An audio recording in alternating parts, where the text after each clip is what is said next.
തെരഞ്ഞെടുപ്പ് പ്രക്രിയയിൽ വലിയ തോതിലുള്ള ബാഹ്യ ഇടപെടലുകൾ ഉണ്ട് എന്നും അത് ചിലരെ സഹായിക്കാനാണ് എന്നുള്ള പരാതി ആദ്യമായല്ല ഇന്ത്യയിൽ ഉണ്ടാവുന്നത്.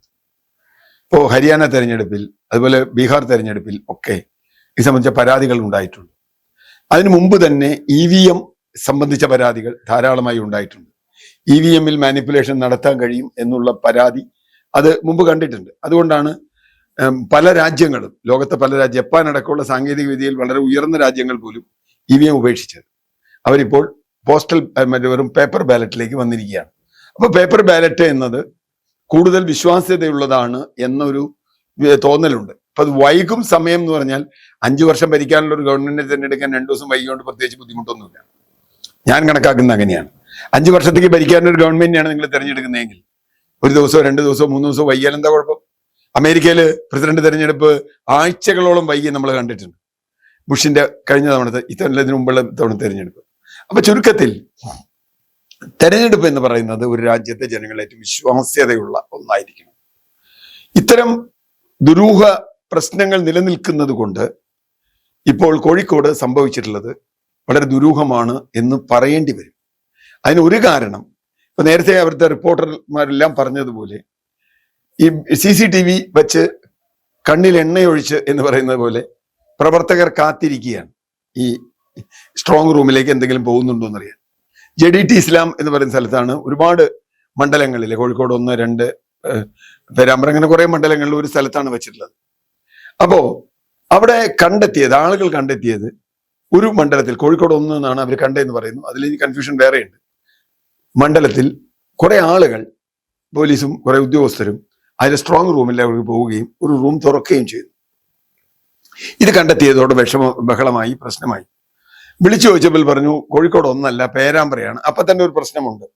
കോഴിക്കോട് 1-ന്റെ CCTV-യിൽ എങ്ങനെ ഇത് വന്നു എന്ന ചോദ്യമുണ്ട്. അത് വളരെ ഗുരുതരമായൊരു പ്രശ്നമാണ്.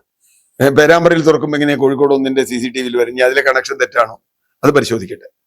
രണ്ടാമത്തെ പ്രശ്നം, ഈ വിഷയം ഉണ്ടാവുമ്പോൾ UDF ഒഴിച്ച് CPM-ഓ BJP-യോ ഇതിൽ പരാതിപ്പെട്ടില്ല എന്നുള്ളത്.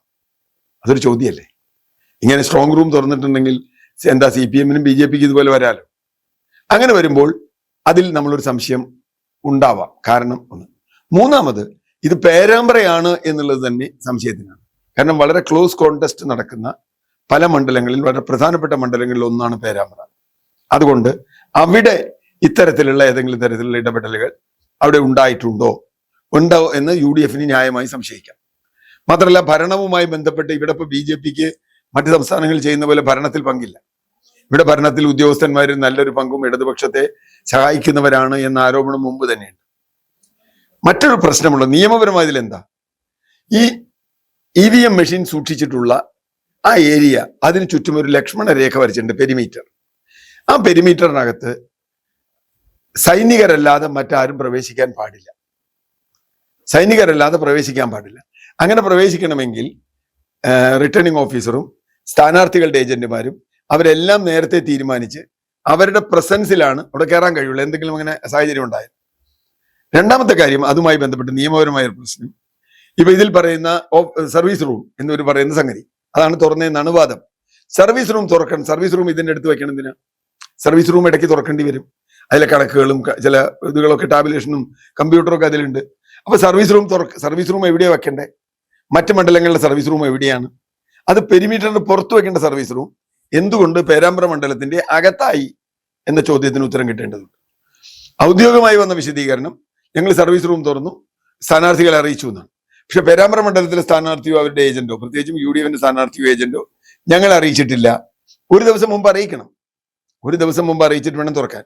രാവിലെ പോയി കൊണ്ടുകൊടുത്തിട്ട് അയാൾക്ക് സൗകര്യം ഇല്ലെങ്കിലോ? അപ്പോ സ്ഥാനാർത്ഥികളുടെയും ഏജന്റുമാരുടെയും സൗകര്യം കൂടി നോക്കിയിട്ടേ തുറക്കാൻ പറ്റുള്ളൂ. രണ്ടോട്ട് അർജൻസി ഒന്നും ഇല്ലല്ലോ. ഇത് ഈ 14 ദിവസം കഴിഞ്ഞ്, ഇലക്ഷൻ കഴിഞ്ഞ് എത്ര ദിവസം കഴിഞ്ഞു? 9-ാം തീയതി ഇലക്ഷൻ കഴിഞ്ഞാണ്. ഇന്നിപ്പോ 13 ദിവസമായി, 12 ദിവസം കഴിഞ്ഞു. ഇന്നെന്താണ് ഇപ്പൊ തുറക്കാൻ പ്രത്യേകിച്ച് ഒരു പ്രശ്നം? ഇത്തരം നിരവധി സംശയങ്ങളുണ്ട്. നേരത്തെ പറഞ്ഞ ദുരൂഹ സാഹചര്യങ്ങൾ, പല ആരോപണങ്ങളും വന്നിട്ടുണ്ട്. ഇലക്ഷൻ കമ്മീഷന്റെ മറുപടികൾ ശരിയല്ല. എന്തായാലും ഒരു കാര്യം ഉറപ്പാണ്, ഈ സർവീസ് റൂം സ്ട്രോങ് റൂമിന്റെ അകത്ത് വെച്ച് ഈ പെരിമീറ്ററിനകത്താക്കി എന്നത് ആ റിട്ടേണിംഗ് ഓഫീസർക്ക് പറ്റിയ ഒരു തെറ്റാണ് എന്ന് ആദ്യം പറയണം, ഡെപ്യൂട്ടി കളക്ടർ. അങ്ങനെയാണെങ്കിൽ ഇത്രയും ഗുരുതരമായ ഒരു തെറ്റ് വരുത്തിയാൽ ഇനി തെരഞ്ഞെടുപ്പിന്റെ അടുത്ത ഘട്ടങ്ങളിൽ അവരല്ലെങ്കിൽ അയാൾ ആവാൻ പാടുണ്ടോ? പാടില്ലല്ലോ. ഇത്ര ഗുരുതരമായ തെറ്റ് വരുത്തി, എനിക്കൊരു തെറ്റ് പറ്റി എന്ന് പറഞ്ഞാൽ, ജനാധിപത്യത്തിൽ കണ്ണിൽ എണ്ണയൊഴിച്ച് ജനങ്ങൾ കാത്തിരിക്കുന്ന ജനാധിപത്യത്തിൽ നമ്മളൊക്കെ പോയി വെയിലത്ത് നോട്ട് ചെയ്തത്, രാഷ്ട്രീയ പാർട്ടികൾ വളരെയധികം സമയവും പണവും ഒക്കെ ചെലവാക്കി പ്രചരണം നടത്തിയത്, ഇലക്ഷൻ കമ്മീഷൻ തന്നെ ഇത്രയധികം പണം ചെലവാക്കി ഈ തെരഞ്ഞെടുപ്പ് സംവിധാനം ഒരുക്കിയത്, ഇതൊക്കെ വിശ്വാസ്യത ഇല്ലാതായി പോയാൽ പിന്നെ ജനാധിപത്യത്തിൽ നമുക്ക് വിശ്വസിക്കാൻ പറ്റുമോ? അതുകൊണ്ട് ദുരൂഹതയുണ്ട്. ആ ദുരൂഹത നീക്കേണ്ടതും അതിന് കാരണക്കാരായ ആളുകളെക്കെതിരെ നടപടി എടുക്കേണ്ടതും ഇലക്ഷൻ കമ്മീഷനാണ്. അവരുടെ അടുത്ത നടപടി എന്താണ് എന്ന് ആലോചിക്കേണ്ടി വരും. അല്ലെങ്കിൽ ഇത് വലിയ നിയമക്കുരുക്കിലേക്ക് പോകാൻ സാധ്യതയുണ്ട്.